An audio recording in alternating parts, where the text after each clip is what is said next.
परमात्मा हमें आखिरी याद दिलाते हैं, आप जी विचार कीजिए कि आपकी मृत्यु तो होगी होगी, चाहे यहाँ कोई पूरी पृथ्वी का राजा है और चाहे अमीर या गरीब है, कोई भी व्यक्ति है, आपकी मृत्यु होगी। और आपने जो कुछ भी सारे जीवन में संग्रह किया वो आपके साथ नहीं जाएगा। ये तो यूनिवर्सल ट्रूथ है, आपको सबको मालूम है। और पुण्यात्माओं, ठीक है, आपके पूर्वजन्म के पुण्य हैं, आपको जो भी वस्तु उपलब्ध है इसको ये समझ लो कि आपकी नहीं है। आप एक रेस्टोरेंट में रह रहे हो। अब जैसे अच्छे पूंजी वाले व्यक्ति, सेठ धनी व्यक्ति अच्छे रेस्टोरेंट में जाकर के अपना 1 2 3 4 जैसा भी वो वहाँ दिन रात व्यतीत करना चाहते हैं, तो उनके पास पैसा घना है, तो वे हाई क्लास के, हाई क्वालिटी के रेस्टोरेंट के अंदर रह रहे हैं। वहाँ सुविधाएं अच्छी हैं, सोफ़ा सेट हैं, बढ़िया पलंग हैं, टीवी रखे हैं, सारी व्यवस्था है वहाँ पर।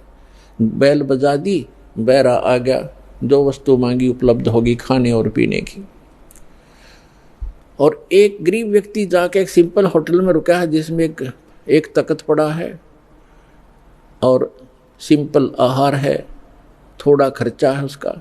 तो ऐसा ही समझ लो आप, जो गरीब है वो एक सिंपल होटल में रह रहा है, अमीर है वो बड़े होटल में रह रहा है, लेकिन वस्तु किसी की नहीं। वहाँ पर होटल में गए व्यक्ति को पता होता है कि यहाँ तेरी वस्तु कोई नहीं है, इनको प्रयोग कर सकता है, वो भी अपने खर्चे से।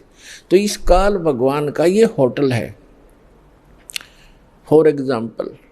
और इसमें आपके पुण्यों के कारण आप सुविधा जो आपको है वो आपके पूर्वजन्म की पूंजी से है, जेब आपकी ही खर्च हो रही है।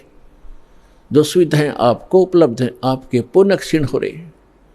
और गरीब व्यक्ति है वो समझ ले सिंपल होटल में रह रहा है, कोई झोंपड़ी में है, चाहे सिंपल मकान में रह रहा है, तो वो भी एक होटल में ही है। एक दिन दोनों ने ही जाना है और दोनों ने वो सब वस्तुएं यही छोड़ जाना है।